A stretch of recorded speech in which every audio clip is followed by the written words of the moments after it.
그 미국에서 많은 사랑을 받았던 그 큰 사랑교회 목사님과 사모님과 그다음에 혜린이가 잠깐 한국에 방문해서 오늘 같이 예배를 드립니다. 좀 이따 식사하면서 서로 반갑게 인사해 주시기를 바랍니다. 며칠 전에 정말로 미국에서 대통령 선거를 했습니다. 당선자인 트럼프는 한 가지를 가장 중요하게 강조했습니다. 그리고 실패한 부통령 해리슨 역시 같은 점을 강조했습니다. 바로 미국의 통합입니다. 선거 때가 되면 다툽니다. 한국도 만약에 정치 이야기를 시작하면은 결국은 다툼으로 끝나게 됩니다. 미국도 마찬가지입니다. 한 가정 안에서도 서로 생각이 달라서 다툼이 벌어지게 됩니다.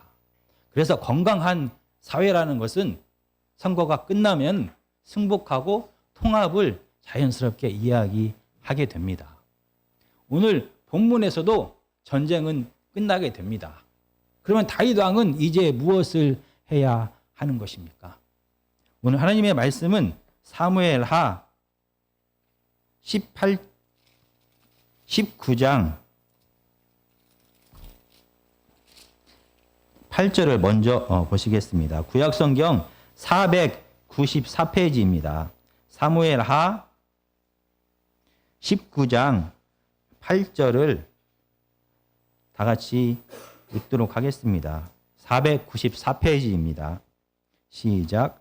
왕이 일어나 성문에 앉음에 어떤 사람이 모든 백성에게 말하되 왕이 문에 앉아 계신다 하니 모든 백성이 왕 앞으로 나아오니라. 이스라엘은 이미 각기 장막으로 도망하였더라. 지금 이 본문의 배경은 마하나임입니다. 다윗 왕은 자기 반역을 일으킨 자기 아들 압살롬을 피해 예루살렘에서 90km나 떨어진 마하나임까지 요단강을 건너서 도망했습니다. 이 반역 전쟁은 압살롬의 죽음으로 끝나게 됩니다. 그리고 오늘 19장 8절은 다시 다윗이 성문에 앉아 있다라고 말합니다. 당시 배경에서 성문은 그 도시의 정치적인, 경제적인, 종교적인, 문화적인 모든 행사가 벌어지는 곳이 됩니다. 그래서 성전에 앉아 있고 모든 백성이 다윗 왕에게 나아왔다라는 것은 전쟁은 끝나고 다시 왕의 업무가 시작되었다라는 것을 말합니다. 그러나 선거가 끝났다고 저절로 통합이 되는 것은 아닙니다. 마찬가지로 전쟁이 끝났다고 해서 저절로 통합이, 평화가 찾아오는 것은 아닙니다. 성문에 앉아서 다윗은 이제 왕의 업무를 시작합니다. 그가 해야 할 가장 중요한 일은 이 전쟁으로 인하여 다윗 편으로, 압살롬 편으로 완전히 갈라진 이스라엘을 통합하는 일을 시작해야 하는 것입니다. 그리고 이러한 통합은 다윗 왕위에서 시작된 것이 아니라 이러한 일을 하는 또 다른 사람들이 있다라고 오늘 본문은 말합니다. 19장 9절부터 10절까지입니다. 제가 읽어보겠습니다. 이스라엘 모든 지파 백성들이 변론하여 이르되 왕이 우리를 원수의 손에서 구원하여 내셨고 또 우리를 블레셋 사람들의 손에서 구원하셨으나 이제 압살롬을 피하여 그 땅에서 나가셨고 우리가 기름을 부어 우리를 다스리게 한 압살롬은 싸움에서 죽었거늘 이제 너희가 어찌하여 왕을 도로 모셔올 일에 잠잠하고 있느냐 하니라. 압살롬의 군대와 이스라엘 군대와의 전쟁에서 압살롬의 군대는 패배하게 됩니다. 압살롬의 편에 섰던 이스라엘 군사들은 다 고향으로 도망을 갑니다. 그리고 나서 이 전쟁 상황을 보고합니다. 그리고 서로 이제 무엇을 어떻게 해야 할지에 대해 의논합니다. 이스라엘 북쪽에 있는 지파들은 다윗이 그동안 블레셋을 비롯한 온 이방인으로부터 우리를 구원한 자라는 것을 다시 한번 생각합니다. 아무리 생각해도 압살롬이 없는 현재 상태에서 다윗만한 왕이 없습니다. 그래서 이스라엘 불과 몇 주 전에 헤브론에서 압살롬에게 기름을 부어 왕으로 삼았던 이스라엘의 모든 지파들이 다시 다윗을 왕으로 회복하기를 결정하게 됩니다. 이 소식을 다윗은 듣게 됩니다. 그리고 다윗은 일하기 시작합니다.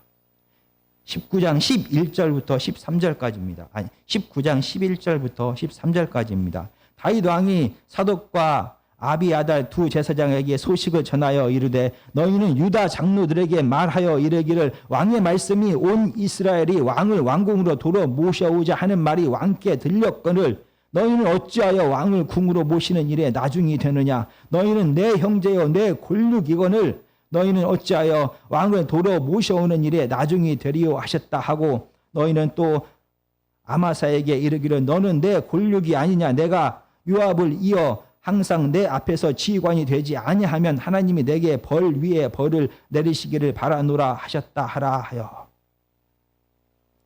다윗은 두 제사장을 유다 지파에게 보냅니다. 그런데 사실 이 전쟁에서 다윗을 배신하고 압살롬의 편에서 전쟁을 주도한 지파는 북쪽에 있는 이스라엘이 아닙니다.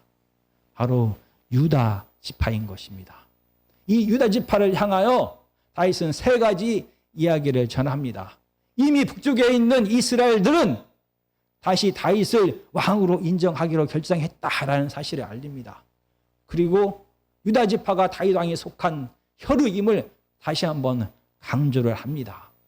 그리고 아마사를 지휘관으로 군대 장관으로 삼겠다라고 약속을 합니다. 아마사는 압살롬의 군대 장관이었습니다. 그리고 또한 다윗의 조카입니다.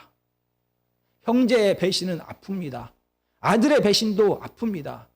그럼에도 불구하고 다윗은 자기를 배신한 같은 지파인 유다 민족을 향하여 손을 뻗으며 화해와 통합의 노력을 하고 있는 것입니다. 자기를 배신한 유다 지파를 책망하는 것이 아니라 그 책임을 묻는 것이 아니라 도리어 그들을 용서하고 그리고 아마사를 이스라엘의 다윗의 다시 군대 장관으로 삼겠다라고 약속을 합니다. 이렇게 간절한 다윗의 화해의 손길에 유다 지파는 응답을 하게 됩니다. 14절과 15절입니다. 모든 유다 사람들의 마음을 하나같이 기울게 하매 그들이 왕께 전가를 보내어 이르되 당신께서는 모든 부하들과 더불어 돌아오소서 한지라 왕이 돌아와 요단의 이름에 유다 족속이 왕을 맞아 요단을 건너가게 하려고 길갈로 오니라. 다윗을 배반했던 같은 지파인 유다 지파도 다윗의 화해의 손길에 반응합니다. 그래서 다윗을 다시 예루살렘으로 돌아오는 이 귀한 길에 마중 나가서 평안하게 요단을 건널 수 있도록 돕고 있습니다. 이렇게 전쟁은 끝나고 각자가 각자의 역할을 하기 시작합니다. 이스라엘의 지파들은 스스로 자기가 전쟁에 패했음을 인정하고 다윗을 왕으로 인정하기로 결정을 합니다. 유다 지파 역시 다윗을 다시 한번 왕으로 섬길 것을 온 마음 다해 결심하고 그를 마중 나갑니다. 전쟁은 끝나고 화해는 시작되고 통합은 시작되고 평화가 시작되는 것 같습니다. 그런데 갑자기 이 평화의 현장에 통합의 현장에 또 다른 분쟁이 발생하게 됩니다. 19장 40절부터 43절까지입니다.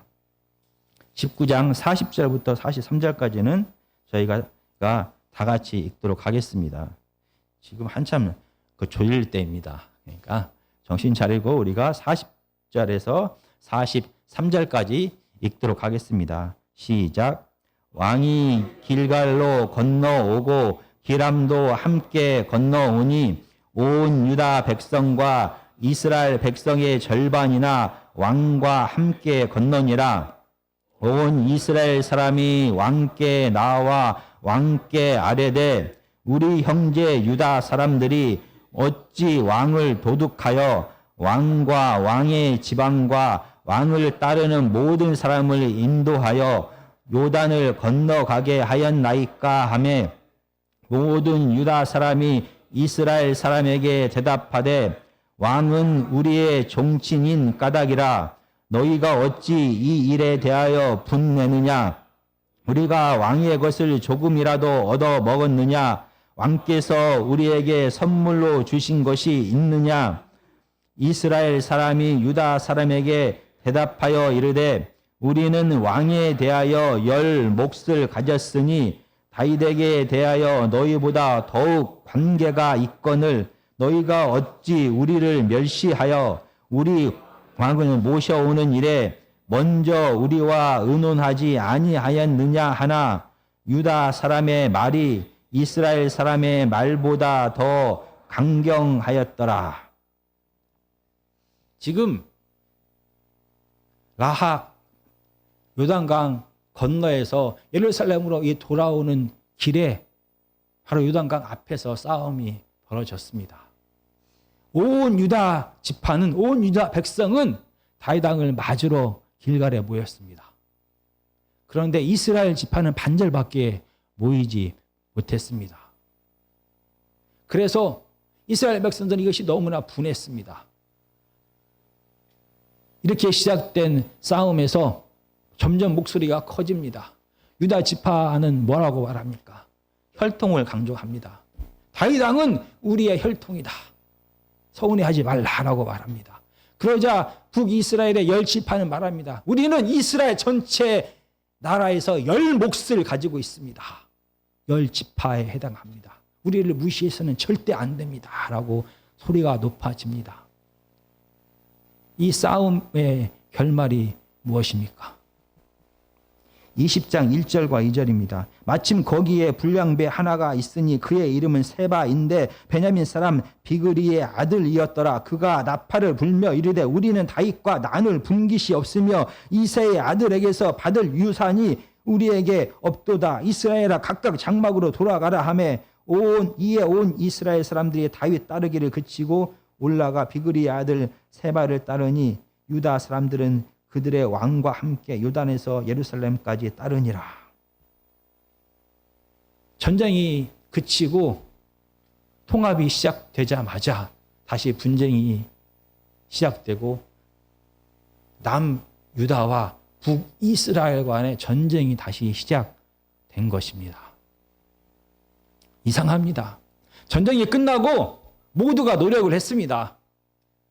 이 전쟁에서 다윗을 반역했던 모든 자들이 다윗과 하나 되기 위하여 다윗과 통합하기 위하여 이 전쟁을 통하여 다시 평화를 찾기 위하여 노력했습니다. 북이스라엘도 남유다도 다윗 왕도 이 전쟁을 마친 다음에 하나됨을 위하여 화평을 위하여 다 같이 노력을 했습니다. 그런데 왜 다시 전쟁이 시작된 것입니까? 그 이유는 다 같은 목적으로 이 일을 했습니다. 북이스라엘과 유다 지파가 다윗 왕을 배신하고 압살롬의 편에 선 이유가 무엇입니까? 그들은 더 큰 권력을 얻기 위하여 다윗을 배신했습니다. 그리고 전쟁이 끝나고 다윗이 다시 승리하자 다윗 편에 서면서도 같은 목적으로 누가 더 다윗 편에 설 것인지, 누가 다윗의 호의를 더 받을 것인지, 그래서 누가 더 많은 권력을 얻을 것인지에 대하여 관심을 갖게 됩니다. 그래서 다윗의 예루살렘 귀환을 누가 주도적으로 할 것인지에 대하여 지금 다투고 있는 것입니다.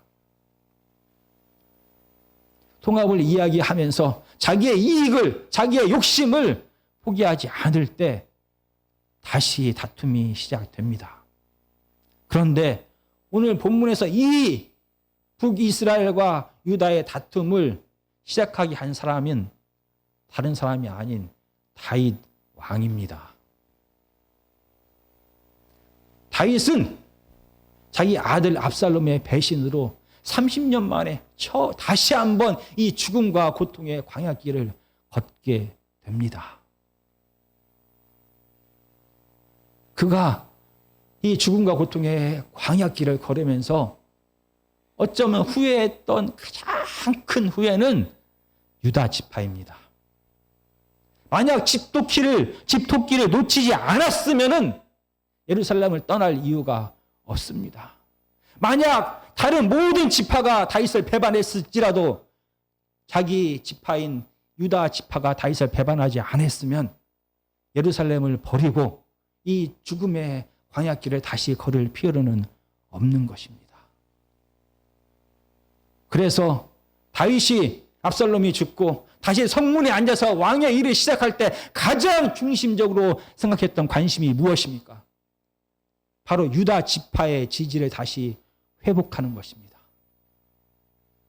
그래서 다윗은 이 일에 유다 지파가 거역할 수 없는 존경받는 이 두 제사장을 사신으로 보내게 됩니다.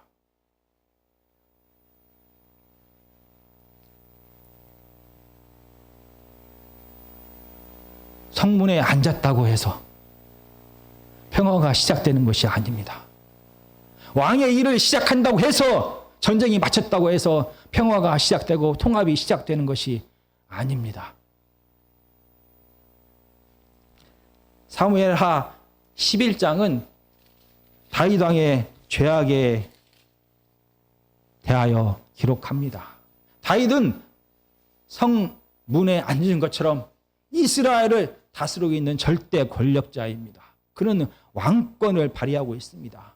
11장에서는 다윗이 그 왕권을 어떻게 사용했는지를 기록합니다. 자기의 쾌락을 만족시키기 위하여 밧세바를 강간하는데 이 권력이 사용됩니다.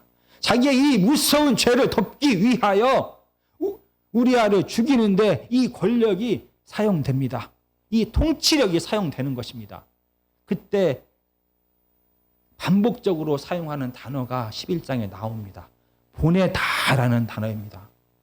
다윗은 자기의 쾌락을 위하여 신하를 보냅니다. 그 결과 그는 자기의 쾌락을 만족시킵니다. 이 더러운 죄를 덮기 위하여 다시 신하를 보내서 이 무서운 죄를 덮어버리고 우리아를 죽여버립니다. 그때 사용했던 이 통치력이 잘못 사용될 때 사무엘의 저자가 계속 반복적으로 사용했던 이 보내다라는 말이 19장 11절에 다시 오랜만에 등장하게 됩니다. 다윗 왕이 사독과 아비아달 두 제사장에게 소식을 전하여 이르되, 여기 소식을 전했다라고만 되어 있는데 원어는 보냈다라고 말합니다. 다윗 왕은 예전에 자기의 힘과 쾌락을 얻기 위하여 사용했던 그 보내다라는 그 동사를 똑같이 사용하면서 자기의 이익을, 자기의 욕심을 채우는 것을 멈추지 않습니다.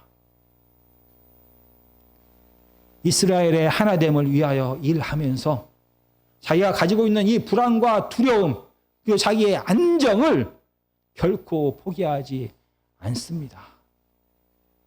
유다 지파만이라도 완벽한 내 편이 된다면 다시는 이 광야길을 걷지 않을 것이기 때문입니다. 이렇게 자기의 욕망이 드러난 통합 과정에서 다툼은 다시 시작되고 전쟁은 다시 벌어지게 되었습니다. 그런데 재밌는 사실은 20장 2절에 보면은 모든 지파가 다 다시 다윗을 버립니다.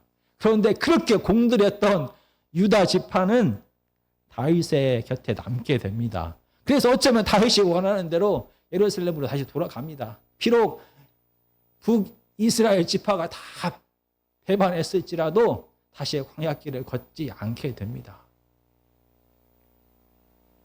이스라엘의 왕의 역할이 무엇입니까? 왜 하나님께서는 이스라엘 백성들에게 왕을 주신 것입니까? 사사기 21장 25절 마지막 절은 우리가 한번 찾아보겠습니다. 사사기 바로 사무엘 바로 전입니다. 사사기 21장 25절을 제가 읽어보겠습니다. 그때 이스라엘에 왕이 없으므로 사람이 각기 자기의 소견에 옳은 대로 행하였더라. 사사시대에는 왕이 없는 시대입니다. 그래서 이스라엘 백성들은 자기의 욕망이 이끄는 대로, 자기의 이기심이 이끄는 대로, 자기의 쾌락이 이끄는 대로 모든 일을 다 했습니다. 그 결과 사사시대는 분노와 죽음과 두려움과 미움과 다툼과 전쟁이 가득한 그런 시대가 되었습니다. 이스라엘의 왕의 역할이 무엇입니까? 바로 이 이기심을 통제하는 것입니다. 그래서 이스라엘 땅이 평화를 맛보게 하는 것이 이스라엘의 왕의 역할인 것입니다. 그런데 다윗이 성문에 앉았다고 해서, 다윗이 통치를 시작했다고 해서, 이스라엘 왕이 통치를 시작했다고 해서 이 평화가 저절로 찾아오는 것이 아닙니다. 이 분열이 봉합되어 하나됨이 바로 시작되는 것이 아닙니다. 사무엘하 11장이 말하는 대로 통치력이 잘못 사용될 때, 통치력이 자기 자신만을 위하여 사용될 때, 통치력이 자기의 권력과 쾌락을 위하여 사용될 때 이스라엘은 마치 사사시대처럼 죽음이 가득한, 죄의 열매가 가득한 나라가 되는 것입니다. 고통과 죽음의 땅이 되는 것입니다. 그리고 오늘 본문에서 나오는 것처럼 비록 다윗이 성문에 앉았습니다. 다시 왕의 일을 시작했습니다. 그러나 자기의 이익을, 자기의 안전을, 자기의 두려움을 포기하지 못했을 때, 끝까지 잡고 통합을 시도했을 때 다시 다툼은 시작되고 전쟁은 벌어지게 된 것입니다. 어떻게 하나가 될 수가 있는 것입니까? 어떻게 전쟁이 그치고 평화가 시작될 수가 있는 것입니까? 이 구약성경은 이 북이스라엘과 유다 지파의 분열을, 다툼을 계속해서 반복적으로 보여줍니다. 사사시대부터 시작된 이 이스라엘과 남유다와의 다툼은 정말로 골이 깊었습니다. 그래서 이스라엘을 표현할 때 이 사무엘서는 유다와 이스라엘 구분하여 함께 적고 있습니다. 심지어 사무엘하 우리가 5장 5절에 한번 5장 4절과 5절 한번 보시겠습니다. 471페이지입니다. 다윗이 나아가 30세에 왕위에 올라 40년 동안 다스렸으되 헤브론에서 7년 6개월 동안 유다를 다스렸고, 그 다음입니다. 예루살렘에서 30년 동안 온 이스라엘과 유다를 다스렸더라. 이 이스라엘과 북이스라엘과 남유다의 갈등이 도저히 하나 될 수가 없는 갈등이 그대로 표현됩니다. 다윗 왕이 왕이 되었을 그 당시에도 유다와 이스라엘 마치 두 나라를 다스린 것처럼, 33년 동안은 두 나라를 다스린 것처럼 이렇게 기록을 했습니다. 그래서 북이스라엘이 바로 이렇게 헤브론에서 다윗 왕을 이제 자기네들의 왕으로 인정할 때 그들이 한 요구가 무엇입니까? 그들이 한 이야기가 무엇입니까? 사무엘하 5장 1절과 2절입니다. 이스라엘 모든 지파가 헤브론에 이르러 다윗에게 나와 이르되 보소서 우리는 왕의 한 골육이니이다. 전에 곧 사울이 우리의 왕이 되었을 때에도 이스라엘을 거스려 출입하게 하신 분은 왕이셨고, 여호와께서도 왕에게 말씀하시기를 내가 내 백성 이스라엘의 목자가 되며 내가 이스라엘의 주권자가 되리라 하셨나이다 하니라. 지금 이 헤브론에서 완전한 하나됨이 있기 전에 2년 동안이나 북이스라엘과 남유다는 전쟁이 계속되었습니다. 그리고 북이스라엘은 다윗 왕에게 나와 말합니다. 우리는 고륙입니다. 피와 뼈란 뜻입니다. 아담이 하와에게 한 이는 내 살 중에 살이요 뼈 중에 뼈다. 바로 고륙이라는 뜻입니다. 우리는 남이 아니고 원수가 아니고 형제이고 가족이다라는 뜻입니다. 다윗 왕의 편에 선 유다 지파만 다윗 왕의 고륙이 아니라 우리 모두가 한 형제입니다라는 것을 이스라엘 지파가 다윗 왕에게 요구합니다. 사울 왕처럼 자기 가족만을 위한 왕이 되지 말아 주십시오. 사울 왕처럼 베냐민 지파들만을 위한 왕이 되어주지 말고 온 이스라엘의 목자가 되어주십시오. 사울 왕처럼 빼앗는 왕, 탄압하는 왕이 아니라 섬기고 돕고 돌보는 이스라엘의 전체의 목자가 되어주십시오 라고 부탁을 합니다.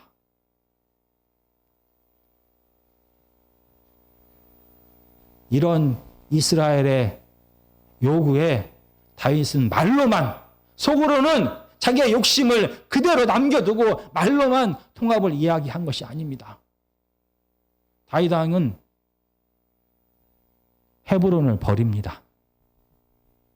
수도를 헤브론에서 예루살렘으로 옮깁니다. 당시에 옮겨진 이 성은 원래는 베냐민 지파에게 하나님께서 주신 땅입니다. 그러나 베냐민 지파 당시 다윗 왕 당시에 예루살렘은 아무의 땅도 아니었습니다. 북쪽에 더 가까운 땅이었습니다. 군사적으로는 어쩌면 더 높은 지역에 있는 예루살렘이 유리할 수도 있습니다. 그러나 전통적으로 지금까지 경제적으로, 사회적으로, 종교적으로, 문화적으로 모든 것의 중심이 되었던 곳이 헤브론입니다. 거기에 더해서 다윗이 사울왕을 피해 도망 다닐 때, 다윗이 혼자 가난하고 외롭고 지쳐 있을 때 변함없이 다윗 편에 선 자들이 이 유다 지파인 헤브론 사람들인 것입니다. 그리고 헤브론에서 다윗을 유다 지파만의 왕으로 세웁니다. 7년 동안이나 그를 섬깁니다. 그의 힘이 되었습니다. 그런데 헤브론을 버리고 떠나서 예루살렘으로 간다는 것은 헤브론에 있는 유다 지파에게는 상처인 것입니다. 배신인 것입니다. 그래서 그런지 오늘 20장 42절에는 이렇게 말합니다. 19장 42절은 모든 유다 사람이 이스라엘 사람에게 대답하되 왕은 우리의 종친인 까닭이라 너희가 어찌 이 일에 대하여 분냈느냐. 그러나 우리가 왕의 것을 조금이라도 얻어 먹었느냐. 왕께서 우리에게 선물을 주신 것이 있느냐 라고 말합니다. 이 헤브론을 떠나 예루살렘으로 다윗은 수도를 옮깁니다. 압살롬의 반란의 근거지가 된 곳이 헤브론입니다. 그냥 우연이 아닙니다. 유다 지파는 말합니다. 우리가 다윗 왕의 혈통이지만 우리는 다윗 왕을 통하여 얻은 것이 아무것도 없습니다 라고 말합니다. 다윗 왕은 말로만 통합을 이야기하지 않았습니다.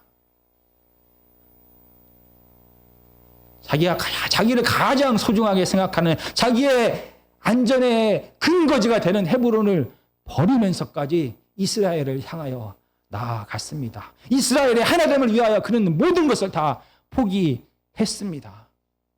그 결과 수도가 예루살렘으로 옮겨진 이후에 북이스라엘과 유다는 평화를 시작하고 통합을 시작하게 되었던 것입니다.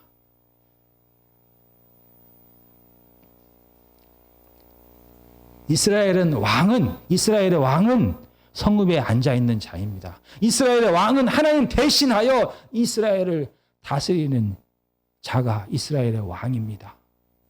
단지 성읍에 앉아있다고 해서, 단지 왕의 일을 시작했다고 해서 분열이 끝나고 저절로 통합이 시작되는 것이 아닙니다. 단지 하나님의 이미 세운 메시아가 이스라엘의 왕이 통치를 한다고 해서 전쟁이 그치고 평화가 시작되는 것이 아닙니다.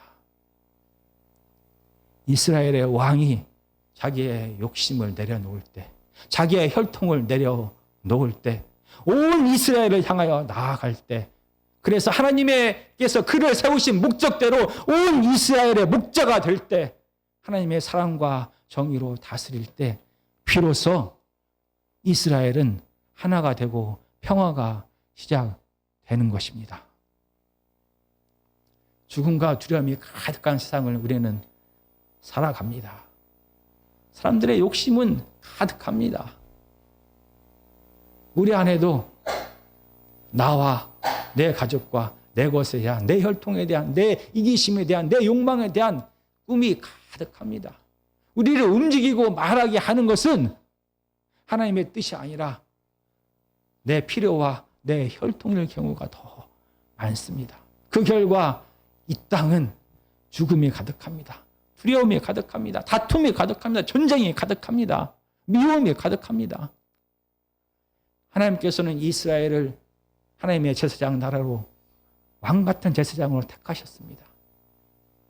마찬가지로 하나님께서는 우리를 화평케 하는 자로 부르셨습니다. 죽음과 두려움이 가득한 이 세상에서 이 죽음과 두려움의 고리를 끊을 수 있는 자는 이기심을 가진 사람이 아닙니다. 이기심을 버리고 자기의 욕심을 버리고 자기의 쾌락을 버리고 자기의 혈통을 버릴 때 비로소 이 끊어지지 않는 이 다툼이, 분쟁이, 이 죽음이 해결되는 것입니다. 그래서 우리를 화평케 하는 자, 우리만 화평한 자, 건강한 자, 부족함이 없는 자, 풍요로운 자가 아닌 다른 사람을, 우리 이웃을, 우리 가족을, 우리 사회를 화평하게 하는 자로 우리를 부르신 것입니다. 우리는 말합니다. 나는 노력하고 있습니다. 나는 세상을, 내 사회를, 내 가정을, 내 직장을 좀 더 나은 사회가 되게 하기 위하여 그들에게 더 좋은 것을 주기 위해 노력합니다. 여전히 내 욕심이, 내 생각이, 내 계획이 포기되지 않는 상태에 사는 이 통합의 과정, 이 화평의 과정은 결국 또 다른 분쟁을 일으키게 되고 이 전쟁은 끝나지 않게 됩니다. 하나님의 사람들이 자기의 이익을 내려놓을 때, 자기의 생각을 내려놓을 때, 자기의 욕심을 내려놓을 때, 자기의 혈통을 내려놓고 하나님께서 우리에게 주신 말씀처럼 온 마음 다해 사랑할 때, 온 마음 다해 용서할 때, 온 마음 다해 이해할 때, 온 마음 다해 나눌 때 비로소 평화가 시작되는 것입니다. 그때야 비로소 하나됨이 시작되는 것입니다. 정말 성문에 앉아 있다고 우리가 하나님의 자녀다라고 말하는 그 자체가 우리가 속한 공동체를 변화시키지 못합니다. 왕의 자리에 앉아서 하나님의 사랑과 정의로 다스림을 시작했을 때 비로소 화평과 하나됨이 시작되는 것입니다. 하나님은 우리 모두를 이렇게 화평케 하는 자로 부르셨습니다.